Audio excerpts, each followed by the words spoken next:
ओम अज्ञानतिमिरान्धस्य ज्ञानाञ्जनशलाकया चक्षुरुन्मिलितं येन तस्मै श्रीगुरवे नमः। नमो ओम विष्णुपादाय कृष्णपृष्ठाय भूतले श्रीमते भक्तिवेदान्तस्वामिनिति नामिने। नमस्ते सरस्वती देवे गौरवाणी प्रचारिणे निर्विशेषशून्यवादी पाश्चात्यदेशतारिणे। वाञ्छाकल्पतरुभ्यश्च कृपा सिन्धुभ्य एव च पतितानां पावनेभ्यो वैष्णवेभ्यो नमो नमः। स्क्रीन पर है, आपको अगर नहीं आता है। जय श्री कृष्ण चैतन्य प्रभु नित्यानंद श्री अद्वैत गदाधर शिवासादि गौर भक्तवृंद। हरे कृष्ण कृष्ण कृष्ण हरे हरे, हरे राम राम राम हरे हरे।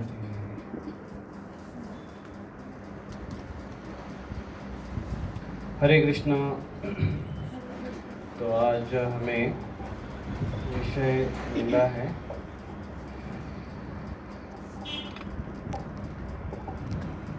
वुमेन्स डे के ऊपर बोलने के लिए, और आने वाले रविवार 8 तारीख वुमेन्स डे है ना। मतलब स्त्रियों का दिन है। उस दिन पुरुषों ने घर से बाहर नहीं निकलना है। और स्त्रियों ने क्या करना है फिर? हाथ में क्या लेकर निकलना है बाहर? तलवार। वुमेन्स डे तो ये हमारे तिथि में ऐसा कुछ वुमेन्स डे नहीं आता है। तिथि में जो हमारे त्यौहार आते हैं सीज़न के अनुसार, और जिसके कनेक्शन में कुछ घटनाएं घटी है, इतिहास हिस्ट्रीज कुछ हुए हैं, कुछ पास्ट टाइम्स हुए हैं। लेकिन हमारे इस त्यौहार में या हमारे इस तिथि में ऐसा स्त्रियों के लिए पर्व आता है जो 9 दिन मनाया जाता है। बताइए कौन सा है? नवरात्रि है, शारदीय नवरात्रि है। और फिर और एक दिन आता है जिस दिन हर स्कूल में एक स्त्री की पूजा होती है। कौन? सरस्वती देवी। स्त्री है ना, वो भी ये देवी, उनकी भी हर स्कूल में पूजा होती है। हर स्कूल में, हर जगह पर विद्या की देवी है। तो स्त्रियों की वर्शिपिंग उनके योग्यता के अनुसार हमेशा बताई गई है। और उसी प्रकार से पुरुषों की पूजा, जिसमें पुरुष, आदि पुरुष जो भगवान हैं, उनके भी बताई गई है। और बहुत सारे लोग मानव पूजा के लिए उनके विरोधी हैं। मनुष्य की पूजा करने में वो विश्वास नहीं रखते। लेकिन हर एक व्यक्ति किसी न किसी प्रकार से किसी न किसी की पूजा कर ही रहा है। भले पद्धति अलग अलग हो सकती है। जैसे भगवान के सामने आकर प्रणाम करने की पद्धति लोगों की अभी धीरे धीरे बदलती जा रही है। पहले कैसे प्रणाम करते थे भगवान को? आकर भगवान के सामने मंदिर में आकर क्या करते थे? प्रणाम करते थे। ऐसे पूरा लेटते थे, पूरा साक्षात दंडवत प्रणाम कहते उसको, दंडवत, साष्टांग प्रणाम उसको कहते, वो करते थे। फिर धीरे धीरे थोड़ा शॉर्टकट हो गया, तो फिर कुछ घुटने टेक कर थोड़ा सा पंचांग प्रणाम हो गया, फिर थोड़ा सा शॉर्टकट प्रणाम हो गया। फिर उससे और शॉर्टकट क्या आ गया, तो ऐसे ही हाथ जोड़ कर केवल प्रणाम कर रहे थे आजकल। अभी हाथ जोड़ने में भी थोड़ी सी दिक्कत हो रही है, तो आजकल पिक्चर देखकर थोड़ा ऐसा चालू कर दिया, वो कर रहे हैं। और अभी तो ऐसा तरीका है कि लोग मंदिर में भी नहीं आते, दूर से ही, बाहर से नमस्कार करके चलते हैं। और कुछ लोगों को तो रुकने में टाइम नहीं है, तो बाइक से आते हैं, यहाँ से जाते हुए, और थोड़ा स्पीड कम करते हैं और ऐसे भगवान की तरफ देकर ऐसे करके निकलते हैं। तो पद्धति चेंज हो रही है, भावना वही है, रिस्पेक्ट वही है। तो किसी न किसी प्रकार से व्यक्ति बड़े श्रेष्ठ व्यक्ति की पूजा, उसका रिस्पेक्ट हमेशा करता है। जैसे अपने पिताजी का रिस्पेक्ट कर रहा है व्यक्ति। पहले लोग बहुत किया करते थे, अभी भी करते हैं, लेकिन और मरने के बाद फोटो की पूजा, ये फोटो पे हाथ चढ़ाएंगे, तो वो भी एक प्रकार की वर्शिपिंग होगी। पद्धति थोड़ी चेंज है। इसके पहले कुछ ऐसे महान पुरुष होकर गए, उनकी भी आराधना। जैसे शिवाजी महाराज की पूजा आज भी लोग करते हैं। आज क्या है? शिव जयंती है।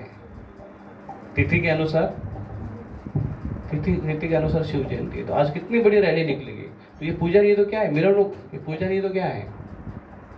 तो बड़े व्यक्ति को मानना ये हमेशा से चलता आ रहा है। और उसी प्रकार से स्त्रियों को भी बड़ी पर्सनालिटी है, उनको भी मानना ये भी पहले से चलता आ रहा है।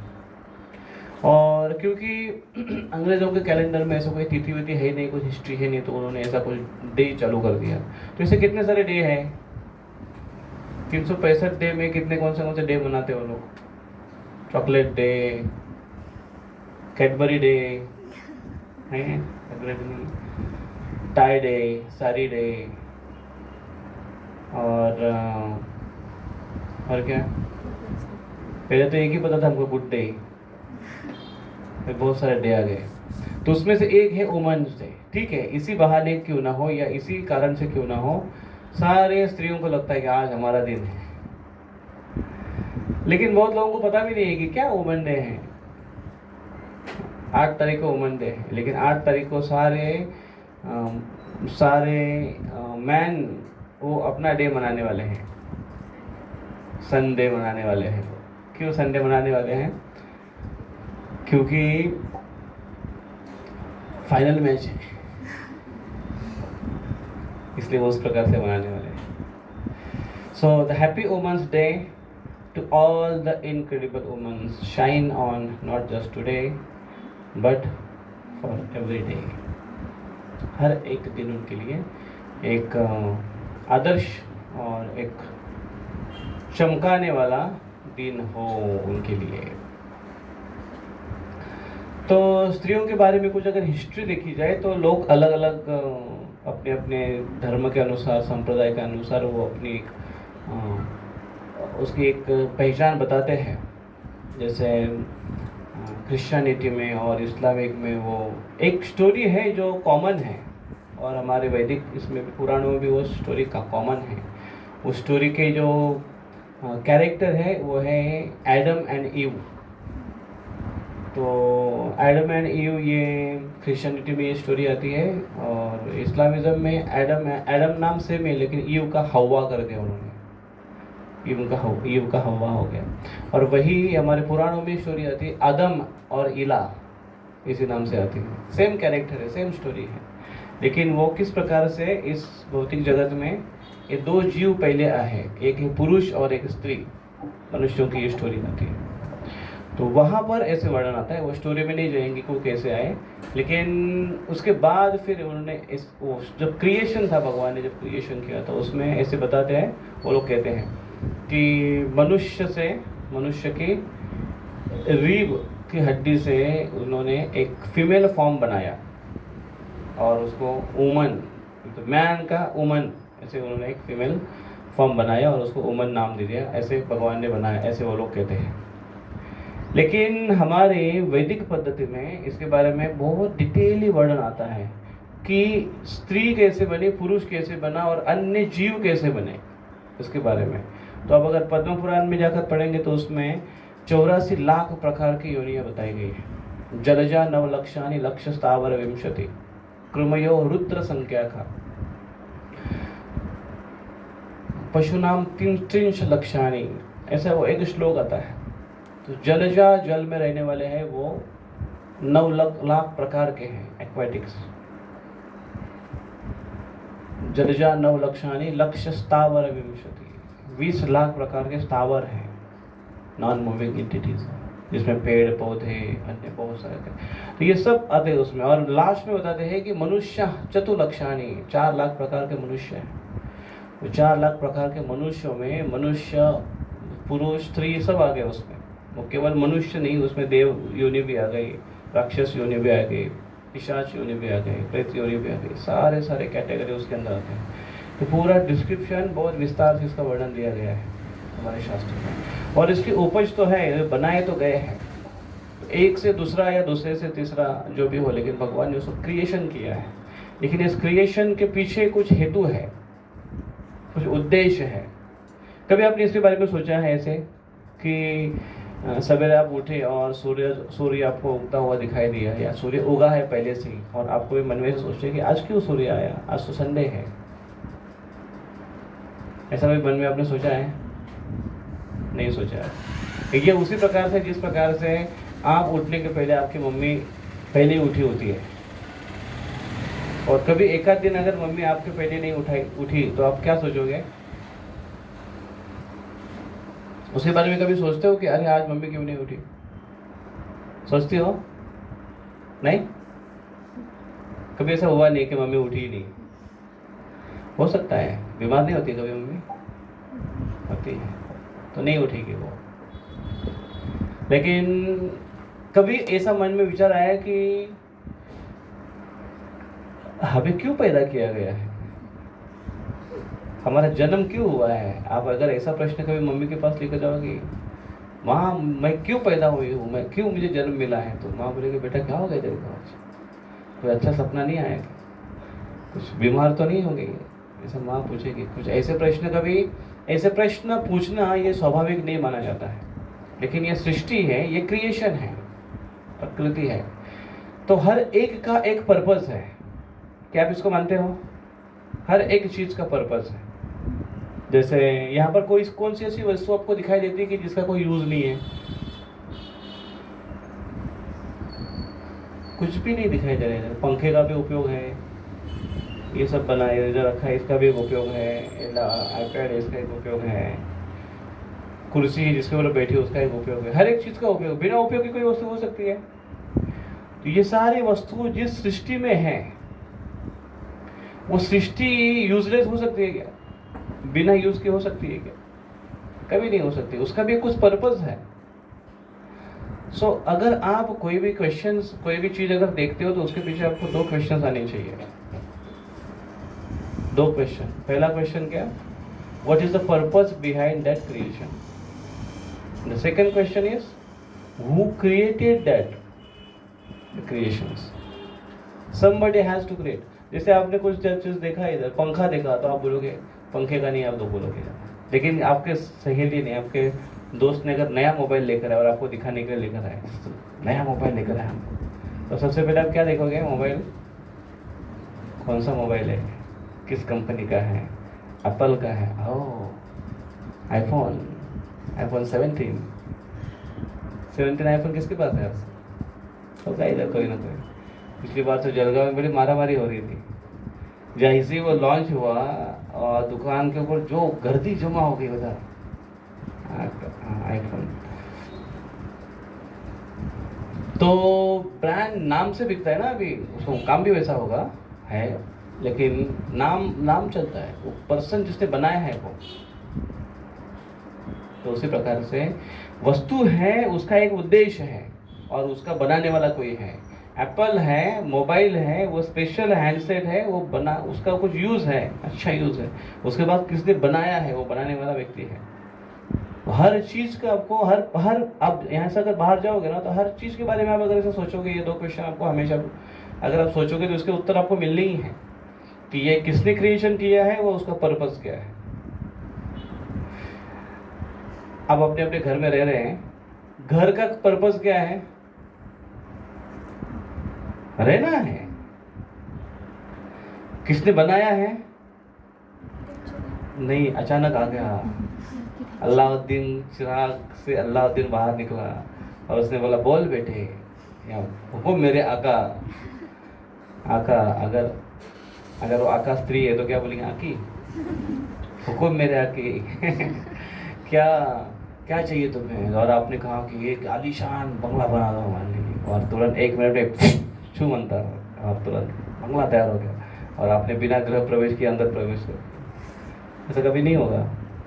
अल्लाउद्दीन वो स्टोरी में रह गए, है कि नहीं? उसके पीछे एक पर्पस है। उसी प्रकार से इस क्रिएशन है, उसका एक पर्पस है। उसी प्रकार से एक स्त्री है, उसका एक पर्पस है। उसी प्रकार से एक पुरुष है, उसका एक पर्पस है। उसी प्रकार से बाकी सारे जीव है, उसका भी एक पर्पस है। पर्पस है वो पता चल गया, कुछ तो पर्पस है। क्या पर्पस है? कुछ ना कुछ तो होगा। ये जो सजीव सृष्टि के जो साइकिल बनाया है कि नहीं, पेड़ है, पेड़ को कौन खाता है?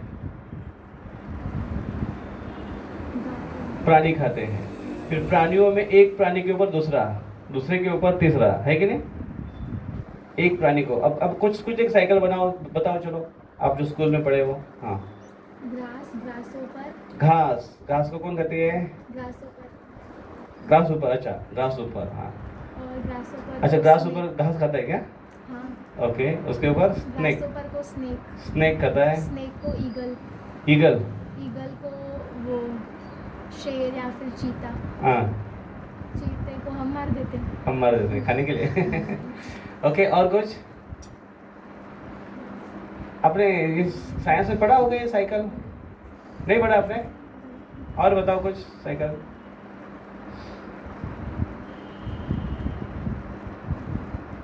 हम्म, बकरी खाएगी, बकरी को शेर खाएगा, हम्म, बकरी उसको इंसान खाएगा, इंसान को शेर खाएगा, और शेर मर जाएगा फिर उसका फॉसिल बन जाएगा, तो वापस से झाड़ हो जाएगा, ऐसे लाइफ साइकिल चलती है। ऐसे लाइफ साइकिल चलता है। साइकिल बनाया है ये, उसका कुछ ना कुछ पर्पस है, एक के ऊपर दूसरा। जीवो जीवस्य जीवनम, वेदों का एक श्लोक है, एक जीव के ऊपर दूसरा जीव निर्भर है। उस साइकिल में से अगर मनुष्य को निकाल दिया बाहर ना, तो वो साइकिल वैसे के वैसे चलते रहे। मनुष्य को साइकिल की जरूरत नहीं है वास्तविक। इसलिए जब कोरोना था और सब लॉकडाउन था, तो सारे सृष्टि बहुत अच्छे से चल रहे थे, इतना अच्छे से कि मनुष्य जब उसको इंटरफेयर कर रहा, उससे और अच्छे से चल रही थी। और बहुत सारे लोग यमुना की फोटोज निकाल के डाल रहे थे, वीडियोस डाल रहे थे, देखो यमुना कितनी स्वच्छ बह रही है। गंदा करने वाला तो मनुष्य है। लोग कभी कभी कहते हैं कि यमुना बचाओ, यमुना को स्वच्छ करो, गंगा को स्वच्छ करो। तो हमारे कुछ लोग कहते हैं कि कुछ संत लोग कहते हैं कि आप यमुना को क्या स्वच्छ करोगे, वो पहले से स्वच्छ है, तुम गंदा करना बंद करो, वो अपने आप स्वच्छ है, ऐसे वो कहते हैं। तो कुछ पर्पस है, उसी प्रकार से स्त्रियों का भी कुछ पर्पस है, कुछ उद्देश्य है, पुरुषों का एक उद्देश्य है। तो जो चीज़ उद्देश्य के लिए बनाई गई है और वो उद्देश्य के अनुसार वो कार्य कर रहे हैं, तो उससे हम दूसरा कार्य कैसे एक्सपेक्ट कर सकते हैं? अब ये कुर्सी है, तो ये किसके लिए बनी है? कुर्सी बैठने के लिए बनी है। ये कुर्सी अगर हमारे सर पर बैठे तो ये क्या सही है? नहीं है ये सही। उसका उद्देश्य है बैठना, और टेबल है उधर, तो भी आजकल उठपटांग करते हैं ना लोग, नहीं देखा आपने? कुर्सी पर पैर रखकर, वो पैर के ऊपर नोटबुक रखकर उसके ऊपर लिखना चालू करेगा। क्या? एज अ स्टाइल खड़ा है उधर, कुर्सी पर पैर रखा, उसके ऊपर नोटबुक एक घुटने पर, उसके ऊपर फिर लिखना चालू करेगा। या फिर ऐसे भी मैंने देखा है कि टेबल है सामने और कुर्सी है, कुर्सी पर बैठो, टेबल पर लिखो नोटबुक से। वो टेबल पर बैठ रहा है, कुर्सी पर पैर रख रहा है और ऐसा खड़ा है होता, ऐसा बैठा है होता। ऐसा देखे आपने? मिस यूज है स्टाइल के लिए, वो मिस यूज है उसका, सही उसका उपयोग नहीं है। तो इसे क्या क्या बता सकते हो आप जहाँ पर मिस यूज किया गया वो वस्तु का, जिसका पर्पस है उसके अनुसार नहीं यूज किया गया?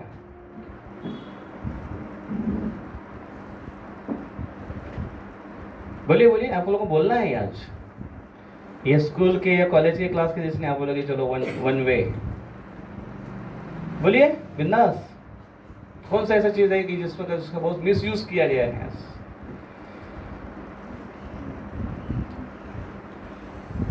जैसे चौक होता है वो बोर्ड पर लिखने के लिए होता है, लेकिन टीचर लोग किस लिए यूज करते हैं? मारने के लिए। ये पक्का याद है आपको। डस्टर भी मारते हैं। डस्टर भी मारते हैं ना, थोड़ा हल्का होता है वो डस्टर ना, बहुत भारी होता है। लगता है ज्यादा। बाप रे, बड़ा डेंजर है, गुस्से में मार दिया तो फूट जाएगा। ओके, और क्या क्या यूज करते हैं? मिस यूज क्या क्या करते हैं? Use and miss use.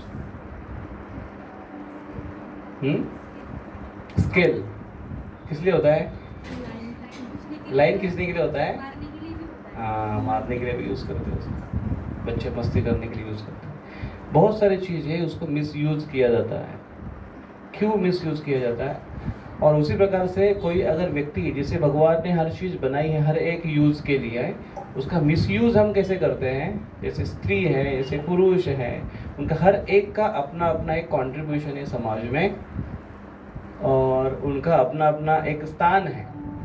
अगर वो उस हद में रहकर अगर अपना कार्य नहीं करता है तो उसको मिसयूज कहते हैं। अभी तो अभी के लिए केवल इतना याद रखना, मिस यूज। कोई तो जाओ जल, पहले से ही ज़्यादा कुर्सी पीछे रखो, बीच में डिस्टर्ब नहीं हो। ये क्या हो गया उधर? हाँ, उसको हिला दिया ना, प्रोजेक्टर को हिलाओ मत। हाँ, कौन पहचानेगा? एक व्यक्ति, एक कौन तीनों को पहचानेगा? हाथ ऊपर करो। ये तीनों को एक ही कौन? आप में से एक कोई भी, एक और सब किसको किसको ये तीनों कौन है बताया? हाथ ऊपर करोगे, बोलना नहीं है। आपको नहीं बताया तो हाथ ऊपर नहीं क्यों किया?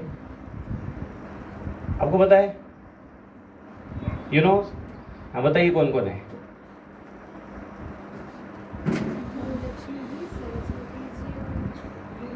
इसके आगे इनको पूछा था मैंने, आपका नाम क्या है? पीहू। पीहू बताओ कौन है?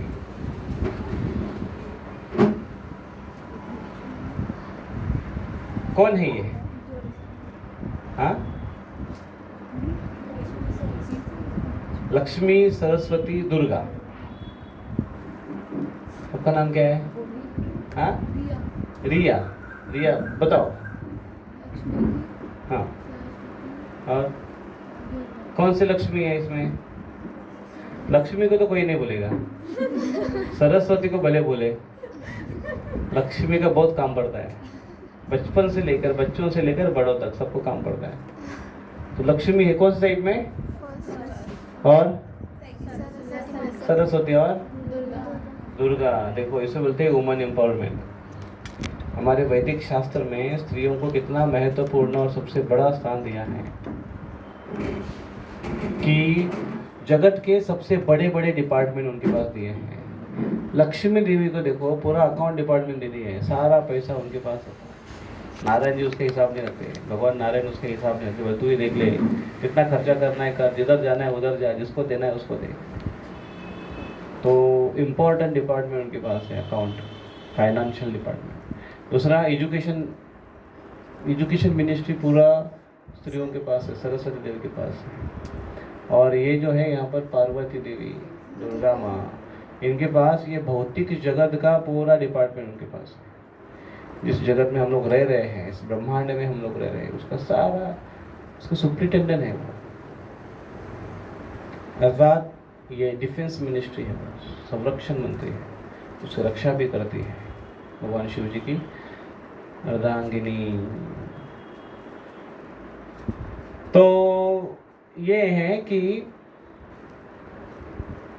उनका एक सोसाइटी में, एक समाज में एक स्थान है और उनके स्थान के अनुसार ये कार्य चल रहे हैं और वो स्थान दिए हैं और स्थान के साथ साथ उनकी जिम्मेदारी दी गई है और वो जिम्मेदारियों को निभाती है तो वो स्थान को भूषित करती है। अगर जिम्मेदारी को नहीं निभाती है तो स्थान को भूषण नहीं होता है। तो अब ये क्वेश्चन ये है कि इतने अच्छे स्थान दिए गए हैं हमारे वैदिक संस्कृति में स्त्रियों को, स्त्रियों की बहुत रिस्पेक्ट है समाज में। तो फिर कुछ समय पहले या फिर अभी भी कुछ लोग कहते हैं कि स्त्रियों के प्रति बहुत हिंसा हुई है, अत्याचार हुए हैं या उनको हमेशा बांध के रखा गया है, उनको रिस्पेक्ट के नाम पर उसको बाहर नहीं निकलने दिया गया है, ऐसे लोग कहते हैं और उसके ऊपर कई सारे क्वेश्चंस भी हैं। तो अभी आपको इसके बारे में थोड़ा सा सोचना आवश्यक है या आप उसके बारे में थोड़ा बताइए कि पुराने समय पर हमारे वैदिक संस्कृति में स्त्रियां इस प्रकार से होती थी। उनका साज श्रृंगार, उनके कपड़े, ज्वेलरीज, ये बहुत ही अच्छा हुआ करता था। यहाँ तक कि भारत देश इतना समृद्ध हुआ करता था कि उसको सोने की चिड़िया मानी जाती थी और स्त्रियां सही में विभूषित रहा करती थी और सज धज कर रहा करती थी अच्छे से और ओरिजिनल ज्वेलरीज पूरी तरह से, डुप्लीकेट इमिटेशंस नहीं, ऐसे वो रहा करते थे। और कल्चर भी बड़ा अच्छा था कि वो कभी भी बाहर निकल कर ऐसे किसी भी व्यक्ति के सामने या पराये मर्द के सामने अपने आप को ऐसे अपने आप को उनके सामने प्रकट नहीं करती थी। अगर वो वहां से आ भी रही है और वहां पर 4-5 अगर पुरुष खड़े हैं तो वो उनके बीच में घुल मिल भी नहीं रहती थी, उधर बीच में खड़ी होती थी। ऐसा एक जगह पे इंसिडेंस हुआ है कि उसको जाना है वहां से, कितने रिस्पेक्टेड हुआ करती थी। देखो वो वहीं से उसको जाना था दरवाजे से और वहां पर कुछ लोग उधर खड़े थे, तो वो पीछे होकर खड़ी हो गई उधर, कुछ नहीं बोली। बाजू वालों को उनको समझ में आया कुछ समय में कि अरे इसको जाना है, वो अपने आप पीछे सड़क गए, 4-5 जन थे अपने आप पीछे हो गए और वो फिर वहां से निकल गए। वो रिस्पेक्ट कितना है देखो उसका, वो रिस्पेक्ट उसको कैसे मिला? सी क्रिएटेड दैट रिस्पेक्ट। वो उसने खुद ने वो रिस्पेक्ट को क्रिएट कर दिया उनके मन में, और उन्होंने कहा अरे बाप रे ये वैसी लड़की नहीं है, ध्यान दो उसको, और वो चले गए वहां से। तो उस प्रकार से स्त्रियां हैं और समाज में उनका स्थान बड़ा अच्छा हुआ करता था। हाँ, इसमें अभी कुछ क्वेश्चंस है, कुछ पहेली है, उसके ऊपर हम लोग थोड़ा चर्चा भी करेंगे। जैसे पहले आज के समय पर एक पत्नी विवाह अभी चलता है, एटलीस्ट हिंदुओं में तो कम से कम कंपल्सरी किया गया है। बाकी जगह पर वो लोग कर नहीं पाते हैं बेचारे, तो इधर जबरदस्ती कर ही रहे। तो एक पत्नी है, रामचंद्र ने एक पत्नी व्रत धारण किया था वॉलेंटरली, यहाँ पर जबरदस्ती है। और जब तक दूसरी अगर है या फिर वो अगर पहली वाली पत्नी जब तक उसको परमिशन नहीं देती या फिर मृत्यु नहीं हो जाती उसकी या फिर डाइवोर्स नहीं हो जाता है, तब तक वो दूसरे के बारे में दूसरे विवाह कर नहीं सकता। लेकिन पहले एक राजा के साथ साथ इतनी सारी दासियां दी जाती थी। तो ऐसा क्यों? क्योंकि ये स्त्रियों के प्रति अन्याय नहीं है, अत्याचार नहीं है कि अरे ये उसका कभी चेहरा भी देखने को मिलेगा कि वो स्त्री को इतनी कभी कभी तो ऐसा वर्णन आता है कि 200, 400, 500 आप अगर कभी पढ़ोगे ऐसे हिस्ट्री तो हजार का भी वर्णन आता है। अभी 1000 तो छोड़ दो, कभी कभी तो ऐसा भी वर्णन है कि भगवान कृष्ण की कितनी पत्नियां थी? 16,108। तो अभी यही देखो आप, 16,108 है और मंदिर में आप जाओगे तो कितनी दिखाई देती है सामने? हाँ, फिर कितना बड़ा अन्याय हुआ? बाकी कितनों के ऊपर अन्याय हुआ? 16,107 के ऊपर इतना अत्याचार हुआ, अन्याय हुआ कि वो बेचारे सब फेस में नहीं है, फेसबुक में नहीं है, वो उसका अकाउंट तक नहीं है कहीं दूर तक। तो फिर क्यों ऐसा है? कोई कहना चाहेगा कुछ, क्यों ऐसा हुआ होगा? पहले ट्राई कर सकता। जो वो रानियाँ थी उनको एक राक्षस था, उसने कैद कर दिया था, उनके साथ शादी कर रहा था। और वो जैसे ही कृष्ण भगवान को पता चला तो उनने उनके साथ शादियाँ नहीं, मतलब सबके साथ शादी नहीं की थी, लेकिन घोषित किया था कि भाई मैं तुम्हारा पति बन के रहूँगा, ताकि उनको रिस्पेक्ट मिले वैसी। वाह, क्या नाम आपका? पलक। पलक। पलक के लिए जोरदार तालियां। Very nice. आपकी तालियां एकदम बारीक है। ऐसा होना चाहिए। तो ये कृष्ण के बारे में हुआ, लेकिन बाकी राजाओं के साथ भी इतनी सारी रानियां जाती थी। अभी एक स्टोरी आती है कि एक राजा थे, उनकी 1 करोड़ रानियां थी। 1 करोड़, तो करोड़पति था वो, करोड़ रानियों का पति था वो। तो आप बोलोगे ऐसे कैसे है, क्यों ऐसा होता था? इसके बारे में कुछ कहना चाहेगा कोई? क्यों इतनी सारी पत्नियां उसको क्यों कैसे मिलती थी? अभी सोचो आप, 1 करोड़ रानी है, एक रानी के पास एक दिन में भी अगर मिलना हो उसको, तो दूसरे रानी का टर्म आने के लिए 1 करोड़ दिन लगेंगे। मतलब कैलकुलेट करो, आपको डिवाइड बाय 365 कितने साल लगेंगे एक को दोबारा मिलने के लिए? नो।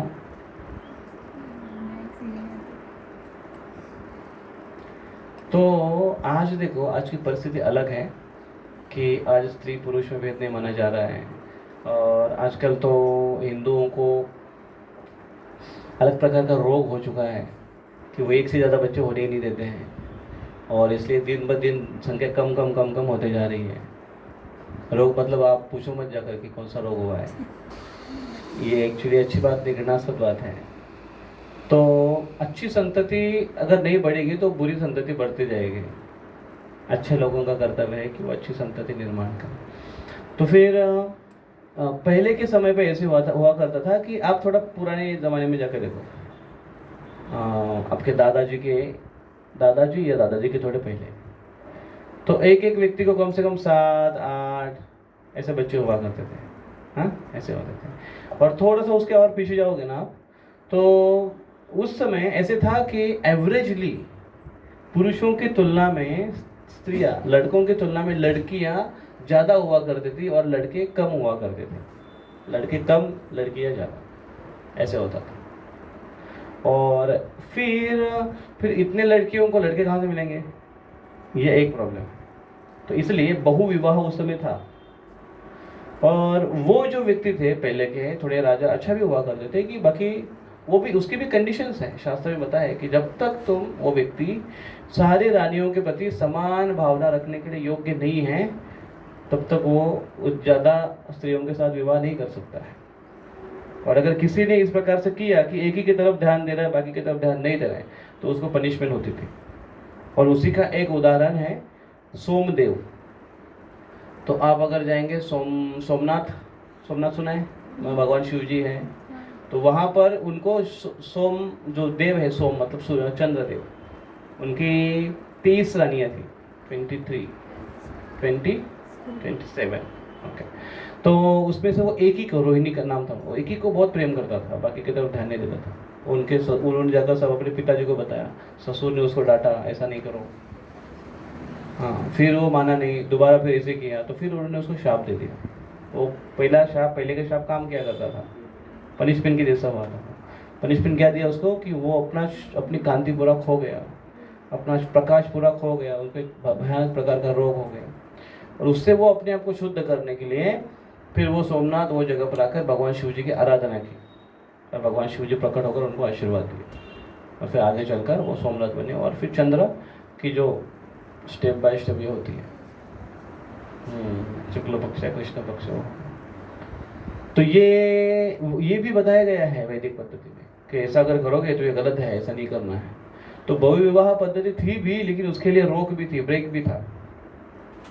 तो उसके कारण वो थे, ज़्यादा स्त्रियां हैं और स्त्रियों की तुलना में आजकल लड़कियों की संख्या कम होती जा रही है और लड़कों की संख्या बढ़ती जा रही है। और बहुत सारे लड़के घूम रहे हैं, वो लड़कियां नहीं मिल रही उसको शादी के। ऐसे काफ़ी जगह पर हो रहा है, गाँव में हो रहा है, सही काफ़ी सारी जगहों पर हो रहा है, ऐसे होता है। तो फिर ये कुछ पुराने समय की बात थी कि जहाँ पर स्त्रियों का और पुरुषों का दोनों का मेल अलग अलग था। फिर स्त्रियों को एक अच्छा रिस्पेक्ट भी हुआ करता था, एक कुलीन घर की हुआ करती थी, और उनको प्रोटेक्शन हमेशा रहा करता था घर से। बचपन में पिताजी का प्रोटेक्शन है, विवाह होने के बाद पति का प्रोटेक्शन है, और अगर पति नहीं है तो आगे चलकर उनके बच्चे हैं, वो बड़े हो जाते हैं तो उनका संरक्षण है।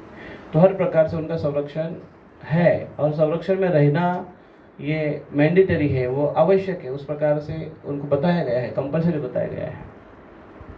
लेकिन फिर क्या हुआ कि कुछ समय के बाद ये पद्धति बड़ी अच्छी से चल रही थी, स्त्रियां मर्जियां रहा करती थी, घर में रहा करती थी, मोस्टली बहुत सारा काम किया करती थी वो। और सबसे महत्वपूर्ण कार्य वो जो स्त्री का है वो है बच्चों की परवरिश। बच्चों की परवरिश करना ये बहुत बड़ा टास्क है। अगर आप में से किसी को लगता है कि बच्चे संभालना क्या है, तो आपको सही में अनुभव नहीं है। बच्चे संभालना इतना आसान नहीं है, वो केवल माँ ही कर सकती है। पुरुषों के पास एक दिन बच्चा रखो, वो आउट हो जाएगा। एक बार हम लोग प्रोग्राम में बैठे थे और एक व्यक्ति बैठा था पीछे, और उसके दोस्त का फ़ोन आया, और दोस्त बोला क्या रे किधर है? बोले इधर मंदिर में बैठा हूँ। बोले क्या कर रहे हो? बोले सबसे कठिन टास्क कर रहा हूँ। बोले वो क्या है? बोले बच्चे को संभाल रहा हूँ। क्यों? क्योंकि पत्नी सत्संग में जाकर बैठी है। उतने समय तक बच्चों को संभालना उसको बड़ा मुश्किल था। और दूसरा उनको परवरिश करना, उनको सही संस्कार देना। ये वास्तविक बच्चों को संस्कार देना ये पार्ट टाइम जॉब नहीं है, फुल टाइम जॉब है। और फुल टाइम जॉब केवल माँ ही कर सकती है। 24/7 उसकी तरफ ध्यान देना होता है। तो ये बहुत बड़ा, अगर आप इसको अगर बोलोगे कि ये क्या बात है, तो फिर निकलने वाली संतान है वो सही संस्कार लेकर नहीं निकलेगी। तो संतान बढ़ाना, अच्छी संतान, अच्छे बीज, अच्छे लोग इस समाज में देना, ये समाज को बनाने के जैसा है। वो अगर स्त्री गर्भधान संस्कार से लेकर आगे चलकर, गर्भधान संस्कार उसके हो, उसके बाद बच्चा गर्भ में हो, बढ़ रहा है, उस समय माँ किस प्रकार से अपना ख्याल रखती है, क्या क्या देखती है, क्या क्या पढ़ती है, वहां से लेकर बच्चे का जन्म होता है, बच्चा बड़ा हो जाता है, एटलीस्ट वो 10 साल तक हो जाए, तब तक तो माँ का बहुत क्लोज उसका संग होता है। और माँ जैसे होती है वैसे ही उसके संस्कार बच्चे के ऊपर बहुत गहरे हो जाते हैं, क्योंकि बहुत घनिष्ठ संबंध है माँ के साथ बच्चे का। माँ अगर बीमार हो जाती है ना, बच्चा भी बीमार हो जाता है उसका एक्सपीरियंस आपको देखा है अपने साथ? बहुत बहुत बहुत गहरा कनेक्शन है। तो इसलिए ये बहुत बड़ा उत्तरदायित्व हुआ करता था माँ का। और पति जो होता है वो कभी भी स्त्रियों के ऊपर कमाने की जिम्मेदारी नहीं दिया करते थे। अर्थात कमाने का टेंशन, घर में कैसे आएगा, घर कैसे चलेगा, इसका टेंशन वो स्त्रियों को कभी नहीं दिया करते थे। उस समय के पुरुष उतने सक्षम हुआ करते थे। और आजकल के पुरुष देखते हैं कि लड़की पढ़ी लिखी है कि जॉब करेगी क्या, हम मुंबई में जाएंगे, पुणे में जाएंगे, जॉब करने वाली अगर लड़की है तो फिर उसका दांत एक थोड़ा टेढ़ा होगा वो चलेगा, या फिर आंखों से थोड़ा प्रॉब्लम होगा वो भी चलेगा, चश्मा पहनाएंगे उसको। दांतों में भी कुछ करते ना आजकल,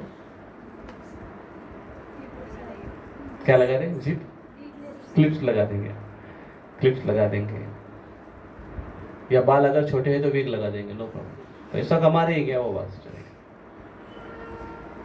और आजकल लड़कियां भी कमाना चाहती है, क्योंकि कमाया नहीं तो गांव में रहेंगे, गांव का कोई ऐसा कुछ मिलेगा बेवड़ा, शहर का दारू पिया चलेगा, लेकिन वो इंग्लिश दारू पीता है, तो लोकल दारू नहीं चाहिए उनको, तो उसका भी एक रिस्पेक्ट है। फिर आजकल की स्त्रियां भी दारू पीना चालू कर दी, बोले हम भी मॉडर्न हो जाएंगे थोड़ा सा। तो फिर ये जो कल्चर होते जा रहा था ऐसे कि जो लड़के हैं वो कभी स्त्रियों को वो उसका टेंशन नहीं दिया करते थे, वो खुद कमाते थे, खुद मेहनत करते थे, वो ऐसे चलता था। और स्त्रियाँ पूरी तरह से घर संभालती थी और सब कुछ अच्छे। और स्त्रियाँ केवल घर में नहीं थी, बाय द वे, उनको केवल चूल और मूल इस पे सीमित नहीं रखा जाता था। वो स्त्रियाँ वो पुरुषों की तुलना में हर चीज जानती थी। अगर वो किसान की पत्नी है तो खेती के बारे में वो सब जानती थी। और जब कभी पुरुष नहीं रहता था तो वो पूरा संभालती थी। अगर वो बिजनेस में है तो बिजनेस भी जानती थी। अगर वो क्षत्रिय है, राजा की पत्नी है, तो क्षत्राणी है, वो राज्य चलाना खुद जानती थी। इसका उदाहरण दो मुझे कि राजा चला गया और रानी ने राज्य चलाया, बताइए हम मुझे उदाहरण। ताराबाई और लक्ष्मीबाई और अहिल्याबाई होलकर। कौन? महाभारत में सत्यवती नहीं चला है, सही बात है। ये दूसरी सत्यवती है, सत्यवती सावित्री नहीं, हीरो ने चलाया राज्य। और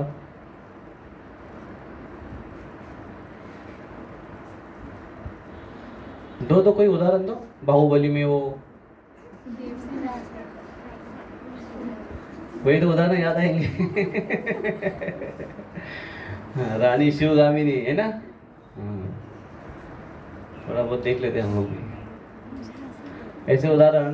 तो किया कि नहीं उन्होंने क्षत्राणी का कार्य। उसी प्रकार से ब्राह्मण अगर कोई है तो ब्राह्मण के कार्य ब्राह्मणी भी अच्छे से जानती है। अगर ब्राह्मण उस समय नहीं, लेकिन वो कहते थे कि ये आपका फील्ड है, आपका एरिया है, इसलिए आप वो करो, हमारा एरिया है, हम वो करेंगे। लेकिन जहाँ पर जो असक्षम है उनको वो पूरा सपोर्ट किया करते थे। तो वो कम नहीं थी और ना ही उनकी पढ़ाई लिखाई के कुछ प्रॉब्लम्स थे, उनको हर प्रकार से सिखाया, सब कुछ व्यवस्था थी इस पुराने समय पर। फिर एक ऐसा समय आया, मिडल एज में ऐसा आया कि वहाँ पर कुछ स्मार्त लोग हुए। स्मार्त किसको कहते हैं? स्मार्त कर्मठ लोग हैं, और एक्सट्रीमिज्म जिसको कह सकते हैं आप इंग्लिश में। एक्सट्रीमिज्म तो समझ में आपको?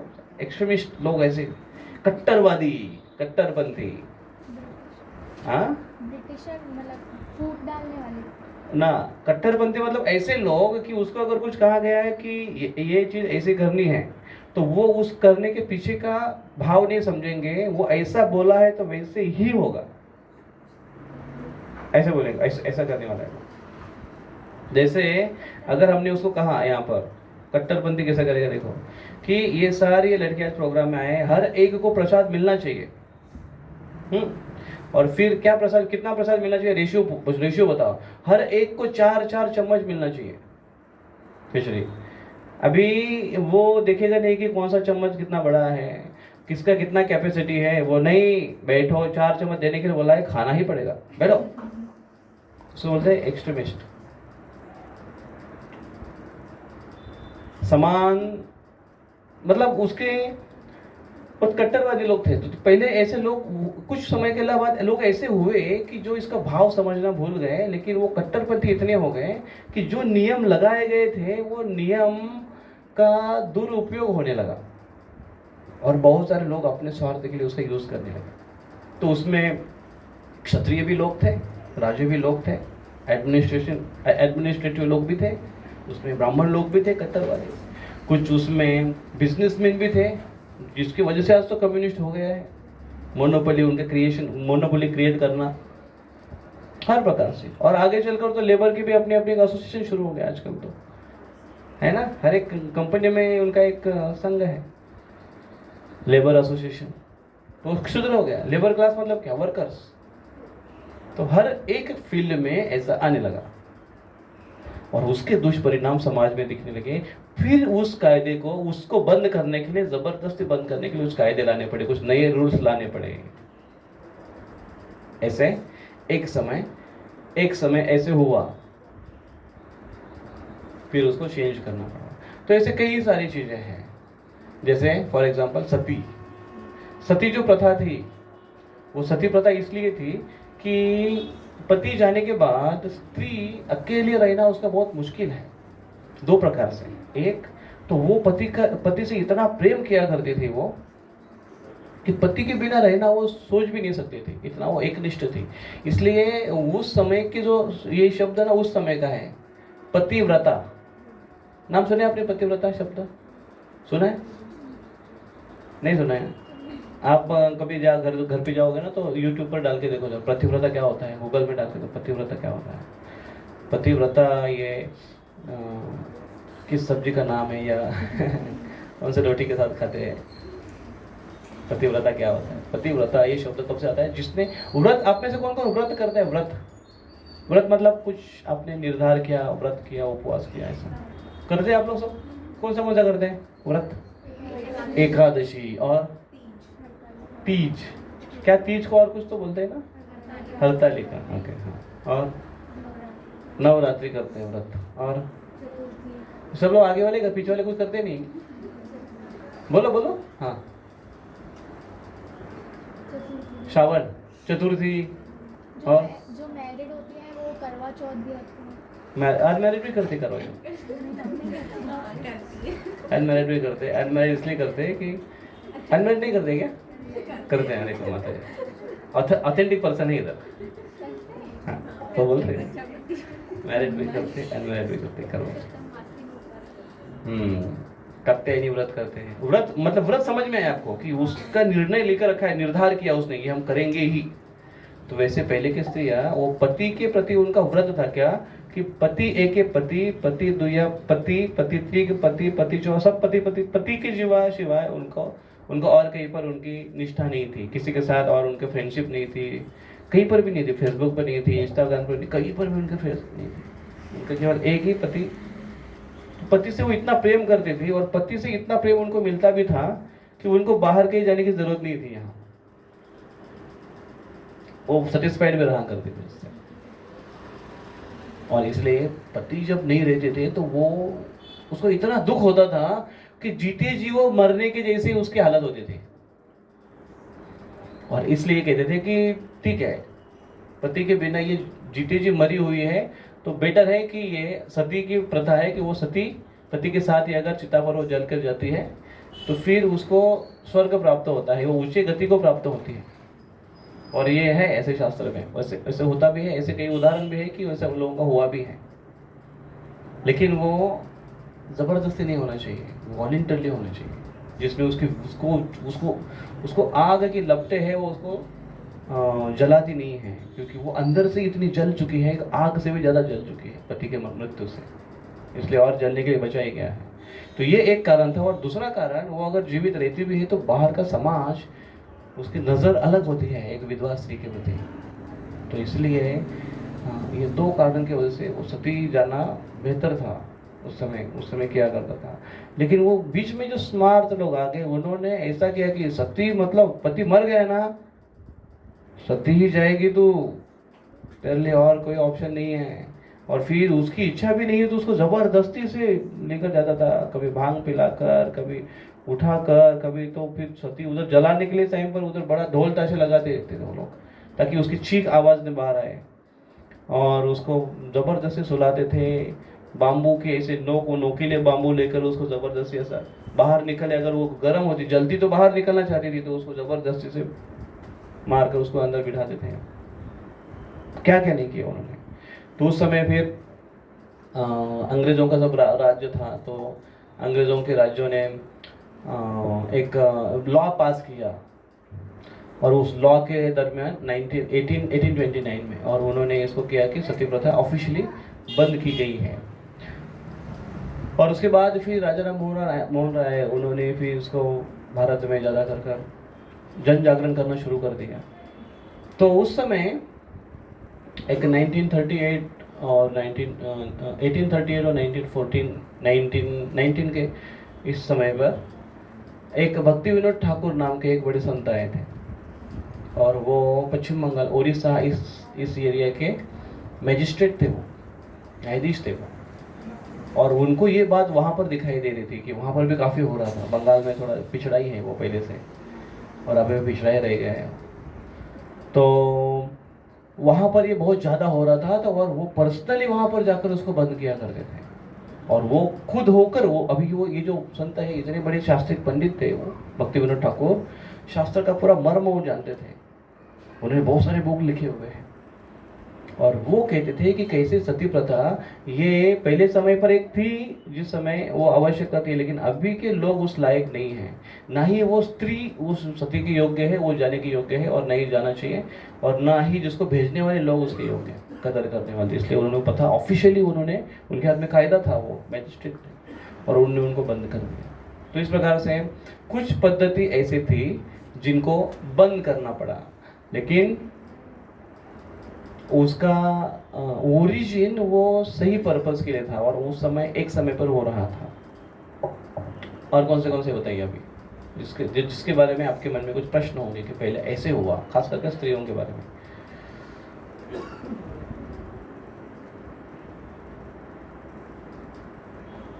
पहले बाल विवाह हुआ करता था।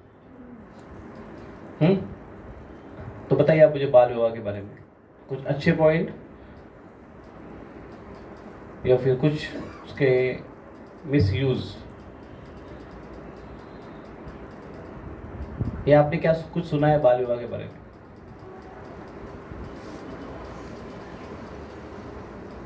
नहीं सुना है हमने।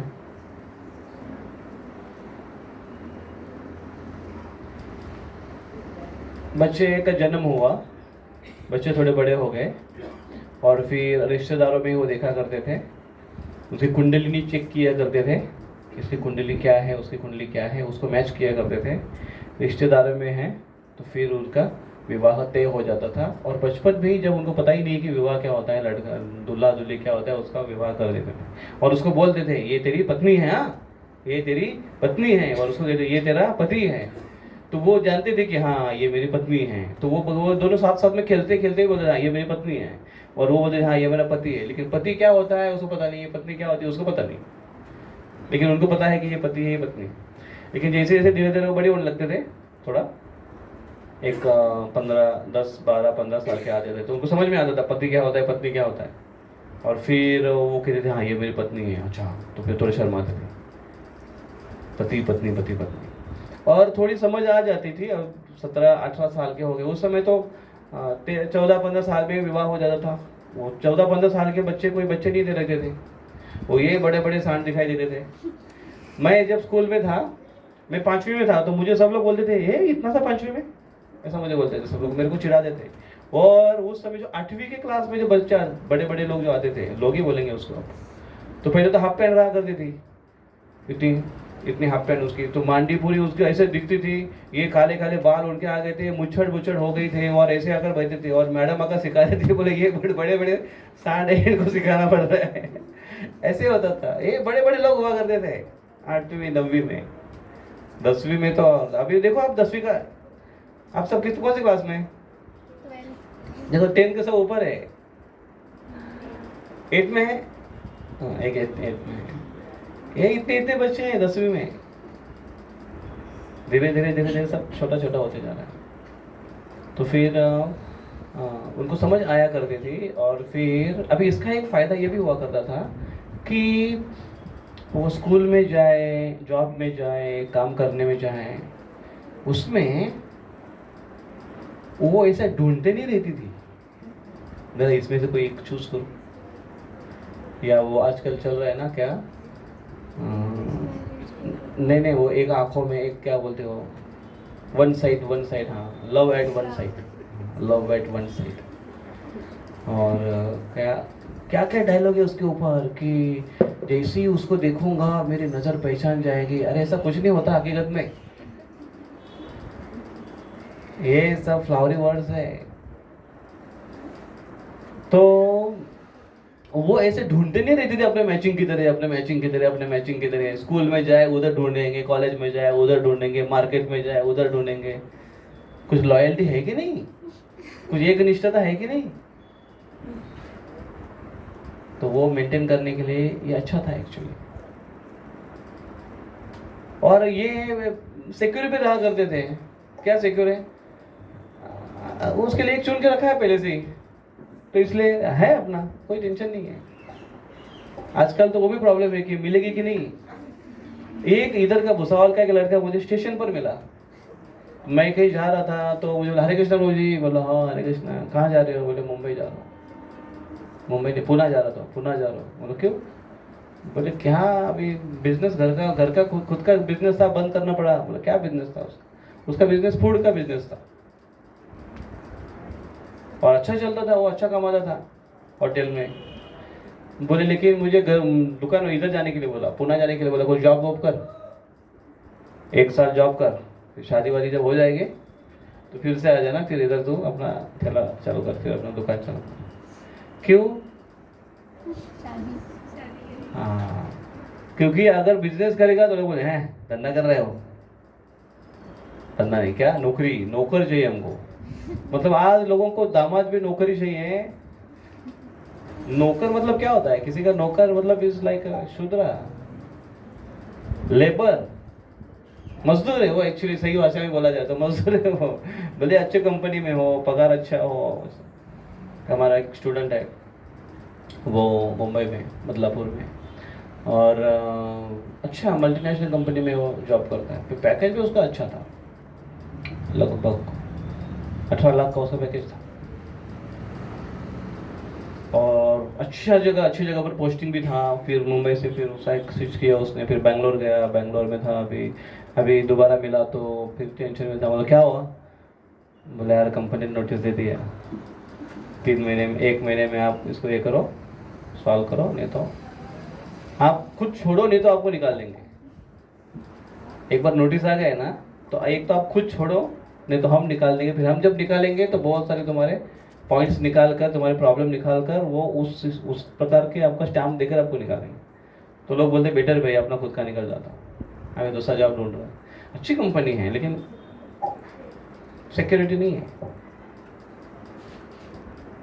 तो वैसे ये इसमें तो ऐसे कुछ चीज़ें हैं जहाँ पर कुछ अच्छे थे, लेकिन उसका दुष्परिणाम ये होने लगा धीरे धीरे धीरे, स्मार्ट जैसे मैंने कहा, वो यहाँ तक एक्सट्रीम होने लगा कि छोटे छोटे बच्चे हैं, उनका वो शादी हो गया, इधर मंडोली पहना है, वो बच्चे उधर खेल रहे हैं, एक उधर दुल्हन है वो रो रहे हैं, बोले क्या हो गया,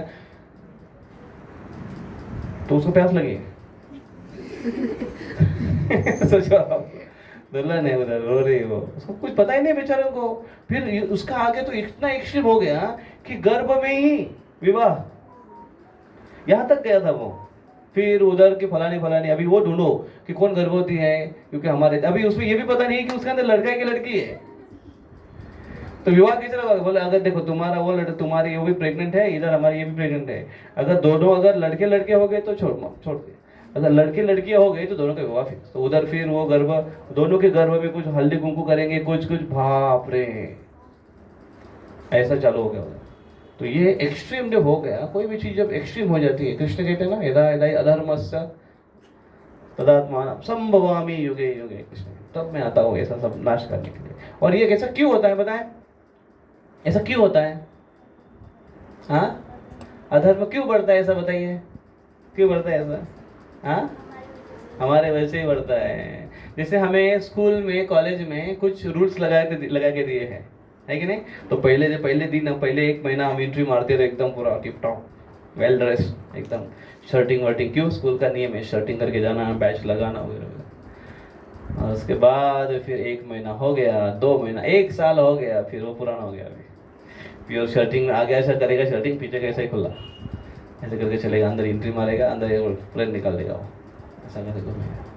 ये हमने देखा है, हमने भी ऐसा किया है बाहर जैसे हम कॉलेज से, लेकिन हम लोग स्कूल में नहीं करते थे। जैसे स्कूल से बाहर निकल गए, स्कूल छुट्टी हो गई तो निकल के बाहर तो ऐसा पर और जो भागते थे अति परिचय मग्न। तो ऐसे कुछ चीजें हैं जहाँ पर। तो क्या आपको लगता है पहले की स्त्रियों को शिक्षण नहीं था? शिक्षण प्रथा किसने चालू की? सावित्रीबाई फुले और ज्योतिबा फुले, दोनों कपल। लेकिन क्या इसके पहले एजुकेशन नहीं था? हाँ, गुरुकुल में एजुकेशन हुआ। गुरुकुल में लड़के जाया करते थे और लड़कियों को होम स्कूलिंग था। आपको लगता है कि होम स्कूलिंग कुछ नया है ना? बहुत पुराना ही है। क्योंकि पहले और लड़कियों को बाहर जाने नहीं देते थे, बोले नहीं सिक्योरिटी रखते हैं लड़कियों की, और उनको वहाँ पर सिखाया जाता था। और वो भी इसलिए तो भागवत में, महाभारत में वर्णन आता है, क्वीन कुंती महारानी क्या श्लोक बोल रही है, ऐसे श्लोक बोल रही है, वो भगवान कृष्ण की स्तुति कर रहे हैं कि किसी को भी ऐसी स्तुति नहीं करनी आएगी। इतने वो एजुकेटेड हुआ करते थे। तो पहले का स्कूल था, ऐसा नहीं कि नहीं था। हाँ, महात्मा ज्योतिबा फुले ने क्या किया कि उनको बाहर निकाला, स्कूल में अलाउ किया, बाहर जाकर आप एजुकेशन ले सकते हैं, वो उन्होंने किया क्योंकि समय की वो मांग थी। और आज वो शुरू भी हो चुका है। फिर कुछ था पर्दा करना, घूंघट करना ये अच्छा है कि बुरा है बताइए? पहले के ज़माने में करते थे क्योंकि जब लड़कियों की विवाह होता था तब जल्दी हो जाता था, 18 की उम्र में और 22 की उम्र में तो हो ही जाता था। और जो उनके घर में वो जाते थे, जो ससुर जी होते थे, वो भी 35 की उम्र में होते थे। लेकिन अभी लड़कों की शादी देर से हो रही है, अभी वो हो ही बहुत देर से रहे, मतलब 50-50 साल के, 80-80 साल के। तो कोई फर्क नहीं पड़ता है तो पर्दा करे इसलिए पर्दा नहीं करते। Okay, it's good reason, it's logic, a good logic actually, nice, सही भी है वो। लेकिन पहले के दादा और बापू हुआ करके वो इतने भी यंग नहीं रहा करते थे, 30-35, क्योंकि उनके एक बच्चे नहीं थे, काफ़ी सारे बच्चे उनके हुआ करते थे, 7-7, 8-8, 9-9, 10-10 बच्चे देखे मैंने। तो वो भी एक सही बात है, सही आपने बताया। लेकिन पर्दा करना अभी भी है कुछ धर्मों में, इधर भी है जो पर्दा करते हैं, बुर्खा करते हैं। लेकिन और आप अगर राजस्थान में वगैरह उस साइड में जाएंगे, यूपी में जाएंगे आप, तो अभी भी वो पर्दा करते हैं। मुझे कभी कोई प्रश्न आता है कि ये लोग गिरेंगे नहीं, उनको दिखता है कि नहीं आगे का, लेकिन वो दिखता है बराबर ना। हाँ,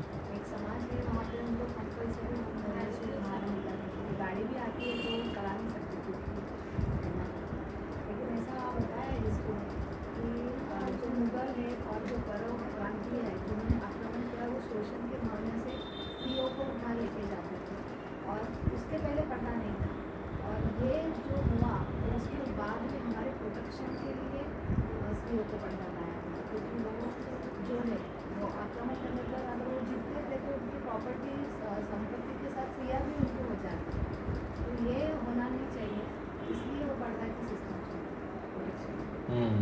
सही बात है।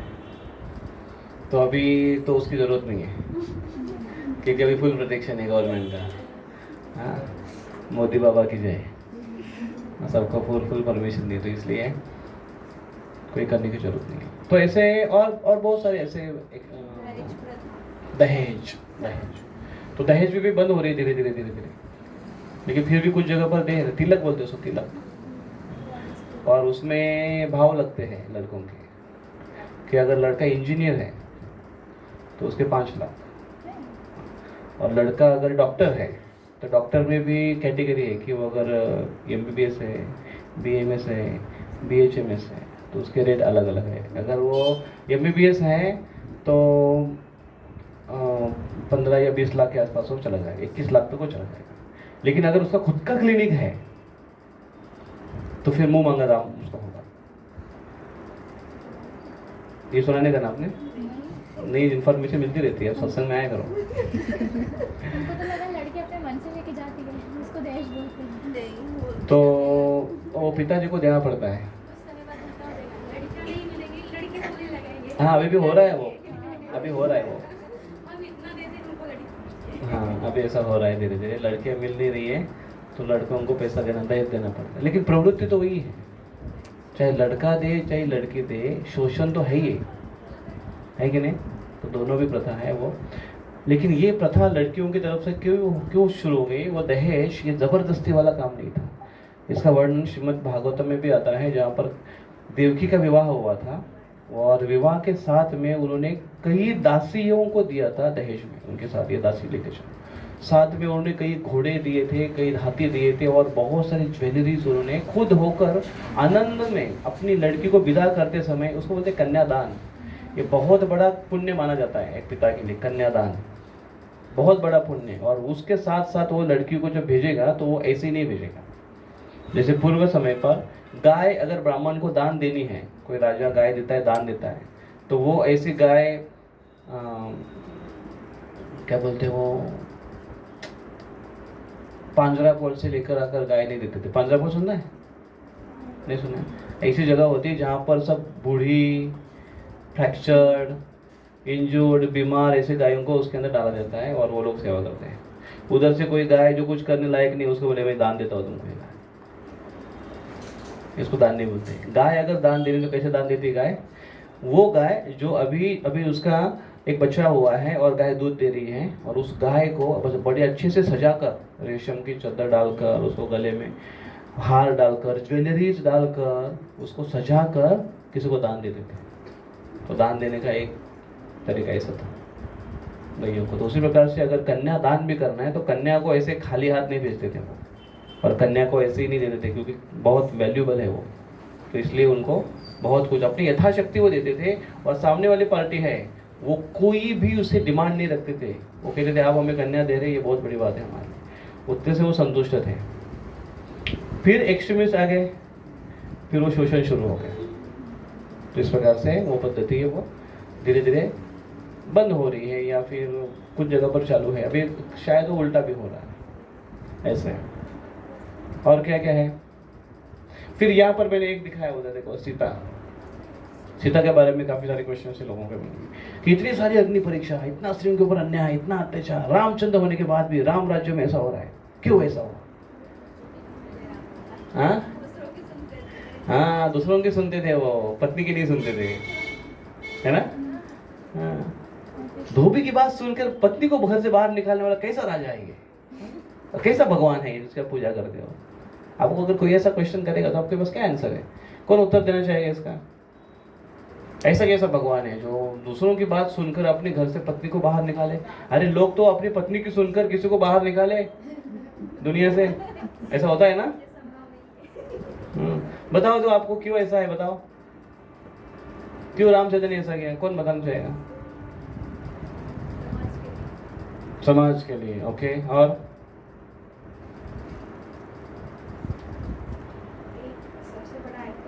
नहीं, जरा उनको बताने दो। हाँ, कुछ लोग बताए, बोले हाँ वैदिक सांगेल, सांग वैदिक।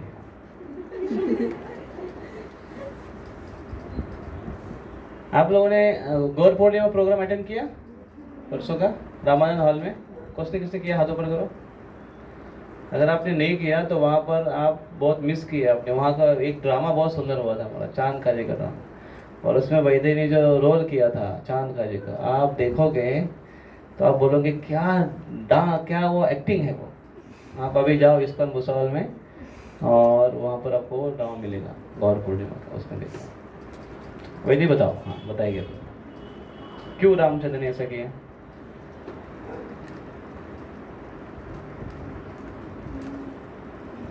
कि वो एक राजा थे और उनका कर्तव्य बनता है कि प्रजा की बात सुनना और उनको सही रहेगा। सही बात है। तो दूसरा क्वेश्चन ये आता है कि क्या पत्नी प्रजा नहीं है? पत्नी भी तो प्रजा ही है। फिर उनके एक प्रजा की बात मानने के लिए दूसरी प्रजा पर अन्याय करना अच्छा है क्या? तो बताइए इसका उत्तर क्या है? वेदिका सही बताया वैदे ने। और कुछ उसके बारे में बताओ, और कोई कौन बताएगा? बोलो बोलो, जो भी आता है बोलो।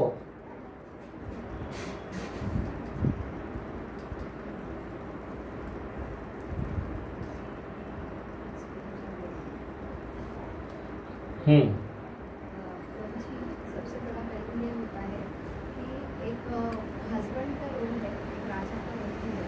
एक हस्बैंड का कर्तव्य है कि मतलब ज़्यादा अपेक्षा नहीं होगा राजा के लिए तो नहीं है, लेकिन एक हस्बैंड एक पत्नी का रिस्पेक्ट बनाए रखने वाला जॉब है। तो एक बोलते अगर कोई बात बोल रहा है और बाद में जाके सभी लोग उसके पत्नी के बारे में बोलेंगे, उंगली उठाएंगे, तो वो बहुत गलत बात है। कि उसको ये पति के साथ रिस्पेक्ट रखने के लिए बहुत ज़रूरी कदम उठाना।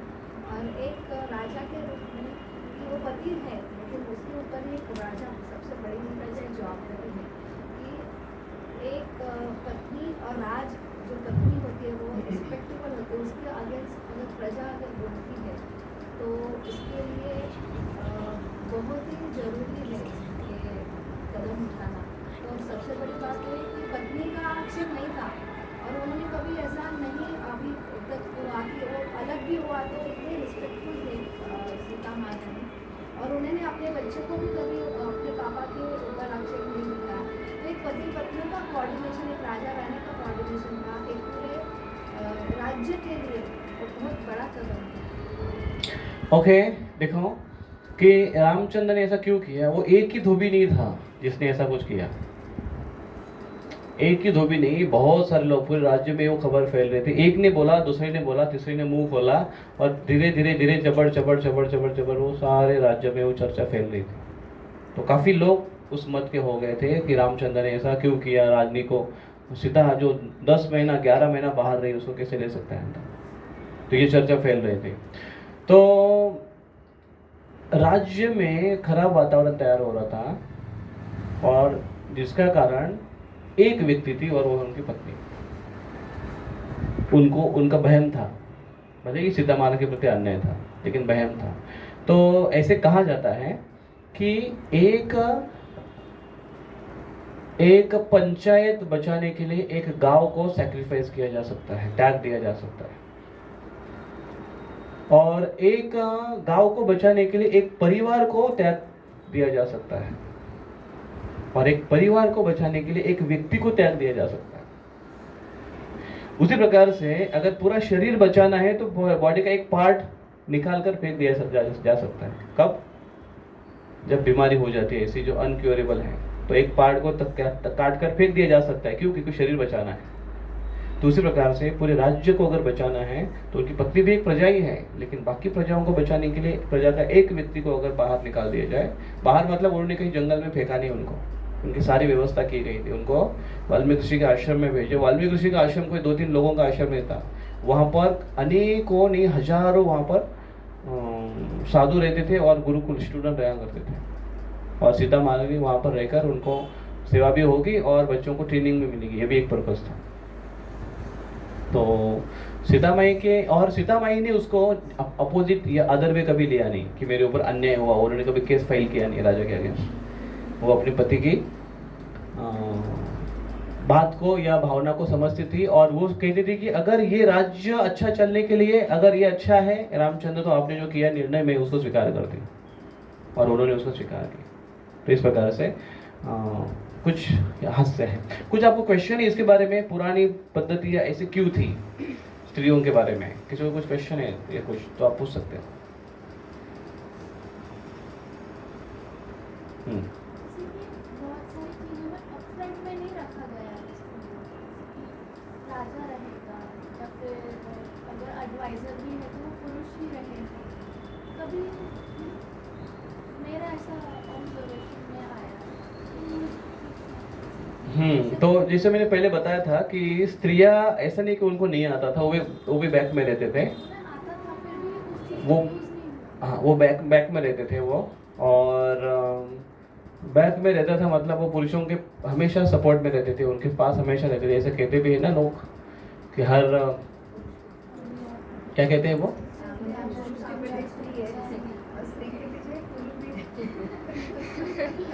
मैंने तो स्त्री के पीछे पुरुष है ऐसा ही सुना था। लेकिन वास्तविकता यह है कि स्त्री के पीछे भी पुरुष होता है।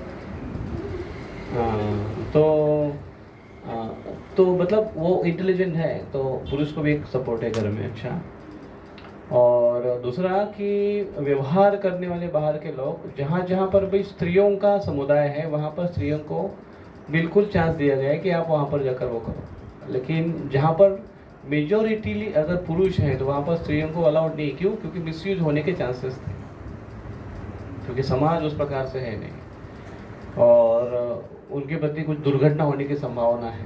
तो इसलिए उनको, उनकी सुरक्षा के लिए वो उनको आगे नहीं किया करते थे कि नहीं ज़रूरत है। और मोस्टली ऐसा होता था, होता है, उसके परिणाम आज हम देख रहे हैं। तो कुछ ऐसे पद्धतियाँ हैं जैसे कि आज के समाज में आप इसको देखोगे, स्त्रियाँ जो आज मॉडर्नाइजेशन हो रहा है तो उसमें भी देखो आप, जैसे पहले हमने चित्र दिखाया आपको कुछ कि स्त्री कैसे एकदम मर्जीवान थी, एकदम सजी धजी थी, पूरे एकदम ज्वेलरीज के साथ, एक आदर्श उनका एक पोशाक था। अभी इतना ऐसा सब दिखाई देता है, दिखने में बोलते अरे वाह क्या सुंदर है, क्या क्यूट है, या क्या जो भी है।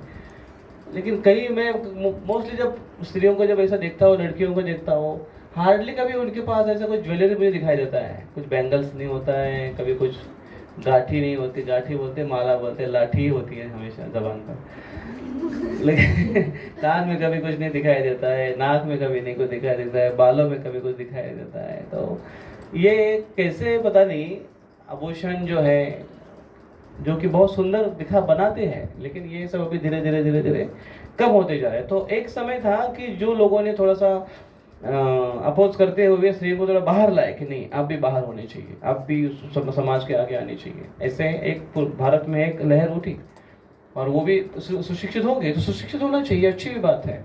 एकदम कमज़ोर समाज में जैसे या पूरी तरह से लापरवाहित होते हुए ऐसे नहीं होना चाहिए, वो भी उनके पास भी एक योग्यता होनी चाहिए। तो वो किया, वो एक ठीक था।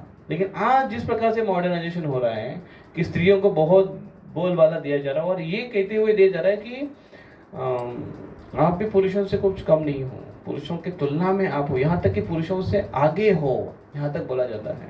और फिर स्त्री मुक्ति का जो नारा चल रहा है आज पश्चिमी देश में, भारत में भी आ रहा है वो नारा, स्त्री मुक्ति का नारा कि स्त्री बंधन में क्यों है, उसको मुक्त करो, मुक्त करो, मुक्त करो। तो ये मुक्ति का नारा जो लगा है, जिन लोगों ने लगाया ना, वो बड़े लपुट लोग हैं जो स्त्रियों का शोषण करना चाहते हैं। स्त्रियों को आगे निकालकर समाज के सामने लाकर उनको सबके सामने उसका एक्सपोजर देकर उनका मजाक बनाना चाहते हैं। और ऐसा बन रही है आजकल की स्त्री। देखिए पश्चिमात्य देश में आप देखोगे कि वहाँ पर स्त्री कितना अकेलापन महसूस करती है। पुरुष आएगा, भोग करेगा, चला जाएगा, बाकी उसको वो संतान को लेकर उसी को घूमना पड़ता है। और वहाँ पर तो विभक्त परिवार तो इतने हैं, टूटे बिखरे परिवार तो इतने हैं कि बहुत ज़्यादा है। भारत में तो अभी कम है, लेकिन धीरे धीरे भारत में वो पद्धति आ रही है अभी। तो एक समय था कि उसका एक एजुकेशन सिस्टम था, वो उस समय तक ठीक था, लेकिन फिर आगे चलकर एक्सट्रीमिस्ट जो आ गए, तो मॉडर्नाइजेशन में भी एक्सट्रीमिस्ट है जो हर जगह रहेंगे। जैसे पहले परंपरागत लोगों में भी कुछ एक्सट्रीमिस्ट थे जिन्होंने उसका दुरुपयोग किया, वैसे आज भी उसका दुरुपयोग हुआ जा रहा है और इसके कॉन्सिक्वेंसेस, उसके परिणाम हम देख रहे हैं। परिणाम हम देख रहे हैं।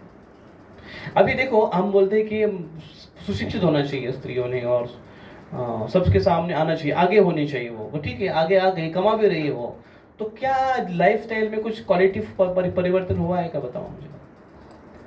देखो अभी तो ठीक है, अच्छा अगर कोई कमाता है पैसा से अच्छा, तो सबसे पहले तो अच्छा पहनेगा, अच्छा छोड़ो कम से कम फूल तो पहनेगा, अच्छा पहनने के बाद छोड़ो, पहला फूल तो पहनेगा, ढंग का तो पहनेगा, फिर कुछ अच्छे ज्वेलरीज, अच्छा कुछ उसके पास कुछ अच्छा हो। अगर कुछ जैसे ऐसा हुआ था ना कि वो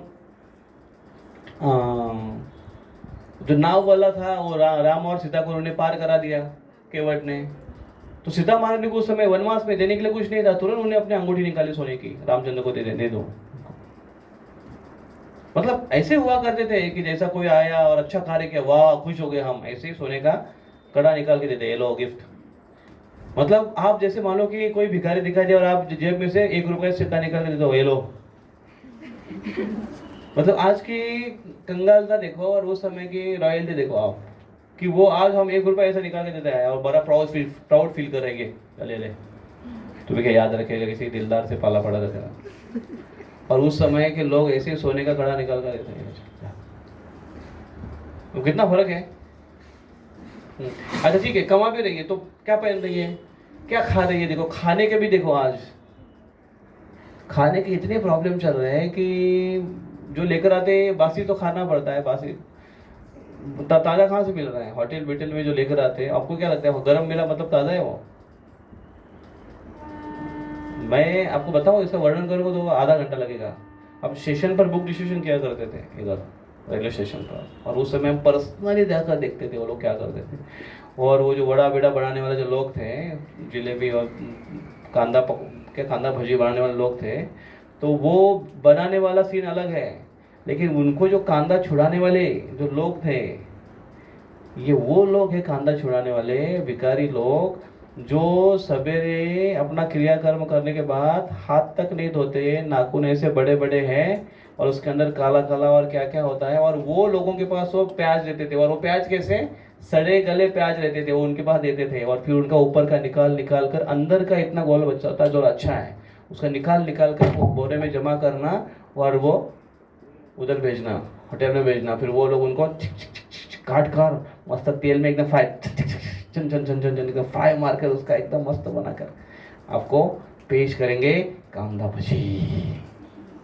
आप बोलेंगे वाह गर्मा गर्म, बाप रे, आपको गर्मा गर्म पता नहीं पीछे क्या चल रहा है उसके, ये फ्रेश है और उसी में जीवन चल रहा है। तो क्या शुद्धता, क्या खाने में क्या शुद्धता है,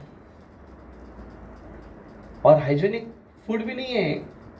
ऐसा कुछ खा रहे, ऐसा भी हमको पसंद आ रहा है कि जो पचन करने के लिए अच्छा नहीं है। आप बोले वो बाद में देखेंगे, पहले इधर तो अच्छा लग रहा है।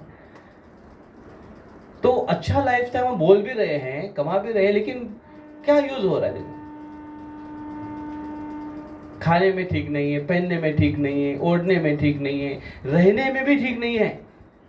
यहाँ तक कि घर भी लेना, आप मुंबई पुणे से जो भी है उधर बोलो मुंबई पुणे जॉब के लिए उधर ही जाना, क्यों गाँव है, गाँव में क्या है, शहर में जाएंगे। फिर शहर में क्या लेना है, शहर में रेट देखो, फिर 1 BHK 2 BHK 3 BHK सब कुछ बेच के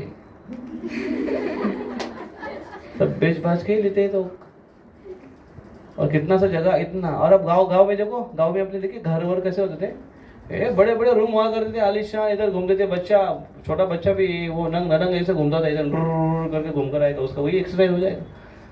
गांव घर भी ऐसे बड़े बड़े हुआ करते थे।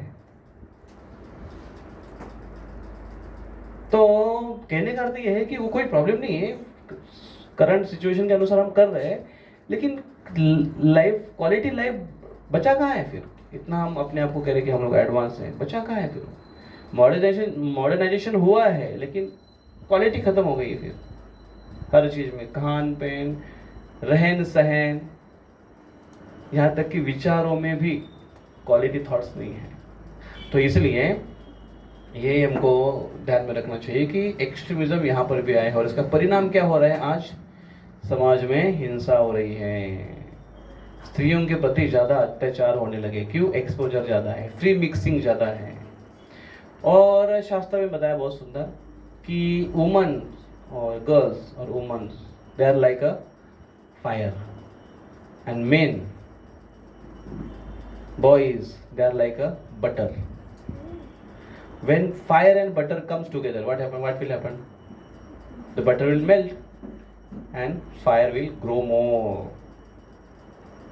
ऐसे हो रहा है आज, ज़्यादा फ्री मिक्सिंग हो रही है और इसलिए के कारण ज़्यादा उसका दुष्परिणाम किसके ऊपर हो रहा है? स्त्रियों के ऊपर।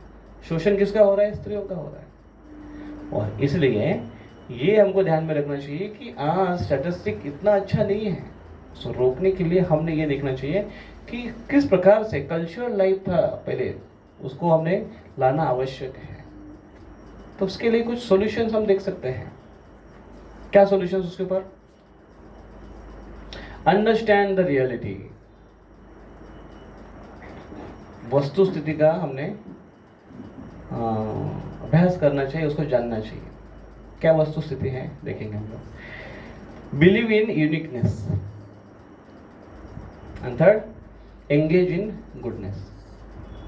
ये 3 फॉर्मूला अगर हम यूज करेंगे तो ये काफ़ी हद तक हमें हेल्प कर सकते हैं कि ये जो प्रॉब्लम हो रही है समाज में, स्त्रियों की लूट मार या स्त्रियों का शोषण, इससे हम बच सकते हैं। First, understand the reality. Bhagavad Gita में 1.40 पहला अध्याय का 40वां श्लोक में यहाँ पर बताते हैं, वर्णाश्रम पद्धति के बारे में समझाते हैं। तो ये श्लोक आप पढ़ेंगे, आपको पढ़ना पसंद है? संस्कृत बड़ा आसान है, मैं आपको बताता हूँ कैसे पढ़ते हैं। अधर्माभिभवात् कृष्ण, ऐसे है। मेरे पीछे बहुत बोलिए। अधर्माभिभवात् कृष्ण प्रदुष्यन्ति कुलस्त्रियः स्त्रीषु दुष्टासु वार्ष्णेय जायते वर्णसंकरः। अब यहाँ पर ये अर्जुन लॉजिक दे रहे हैं कृष्ण को। क्या कह रहे हैं कृष्ण को? अधर्माभिभवात् कृष्ण, अधर्म जब हो जाएगा तब। इसके पहले वाला जो श्लोक है 39 वाला, उसमें क्या बताते हैं? अधर्म क्यों होगा? क्योंकि वर्ण संकर नष्ट हो जाएगा। तो ये अर्जुन क्या बता रहे हैं कि अगर मैं इस लोगों को मारूंगा, युद्ध में मारेंगे ना, मारूंगा, तो ये घर के कमाते हुए लोग हैं, ये मुख्य लोग हैं घर के जो युद्ध के लिए आए हैं। इनको अगर मैं मारूंगा तो उनके ऊपर डिपेंडेंट जो लोग हैं, उनके घर का परिवार है, खास करके उनकी जो स्त्रियां हैं उनके ऊपर डिपेंडेंट है, वो तो असुरक्षित हो जाएगी। उनका कोई वाली नहीं बचेगा, उनको पोषण करने वाला कोई नहीं बचेगा। तो फिर स्त्रियां हैं वो असुरक्षित हो जाएगी। ये अर्जुन कह रहे हैं और बात सही भी है। कुटुंब प्रमुख अगर घर में नहीं है, अगर पापा घर में नहीं है तो घर में फिर भिंगाना मजा आता है। फिर बच्चों का आज घर में कोई नहीं है, या फिर स्कूल में आज टीचर नहीं है, टीचर ही नहीं आए, तो बच्चों देखो कितने शांत बैठते हैं, शांत बैठते हैं, बहुत मस्ती करेंगे। तो वैसे होता है कि घर फिर उर्वरित जो कुटुंब है, परिवार है, वो कैसे होगा? असुरक्षित हो जाएगा। फिर इसके 2 परिणाम होंगे। क्या? एक तो वो असुरक्षित परिवार है, असुरक्षित जो स्त्रियां हैं जो पूरी तरह से फ्री हो जाएंगी, अपने मनमानी के हिसाब से कुछ भी करेंगी, जिसका परिणाम समाज में हो जाएगा। दूसरा कि उनको सुरक्षा देने वाला कोई न होने के कारण दूसरे लोग हैं जो बदमाश हैं वो उनका शोषण कर सकते हैं। ये होगा, इससे अधर्म बढ़ेगा। अभी अगर ऐसा अधर्म हो गया उस स्त्रियों के प्रति तो क्या होगा? ऐसी स्त्रियां दूषित हो जाएगी। प्रदुष्यन्ति कुल स्त्रियां, कुलवान जो स्त्रियां है वो दूषित हो जाएगी, और दूषित होने के कारण उनसे उत्पन्न होने वाले जो बच्चे हैं वो कैसे होंगे? स्त्रीसु दुष्टासु वार्ष्णेय जायते वर्ण संकर, वर्ण संकर हो जाएगा। मतलब ऐसी संतति उत्पन्न होगी जो कि अधर्म से पैदा हुई है, और ऐसी संतति उत्पन्न होने के कारण वो समाज में, अधार्मिक संतति समाज में क्या करेगी बताओ?